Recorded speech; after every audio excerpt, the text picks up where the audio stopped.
तर यताबाट खुल्दै रहेछ के पाउँछ त्यो पनि छैन ल अहिले आउट यो पनि केही छ बुझिँदैन भाषा यसबाट के रहेनछ त ल यो के छ कसो छ यसमा मोबाइल राख्ने रहेछ स्ट्यान्ड दामी छ यो यहाँ रिमोट पनि रहेछ त्यसपछि यो चाहिँ हाम्रो स्ट्यान्ड जतिको निकै अग्लो हुन्छ ल ठिक छ अहिले यसलाई एकछिनमा हेरौँला अहिले आउट बन्द गर्दा हुन्छ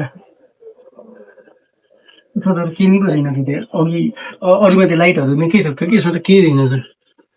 ल चलेगा ए यहाँ यो पनि छ ठिक छ ल अब चाहिँ पाला आयो लाइटको हामीसँग टाइप सी केबल छ एउटा क्लिप रहेछ लगाउनलाई यो अर्को खालको क्लिप रहेछ ठिक छ यो पनि राखौँ चेप्नलाई अब हामीसँग आउँछ लाइट चार्जवाला टक्क यो बक्सा छ खोलौँ टक्कसँगले खोल्ने यसलाई अन गरौँ है त कतिको बल्छ ल मेरो अनुहार कस्तो देखियो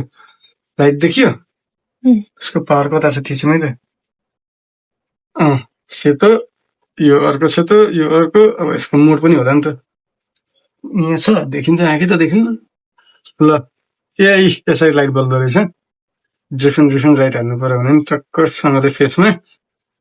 दामी ल दामी छ दामी पहिला अफ गरिदिउँ अहिलेलाई यो पनि अफ यो पनि यस्तै रहेछ हेऱ्यो एकछिनमा बाँकी सामान हेरौँला नेक्स्ट यो बन्द गरौँ नेक्स्ट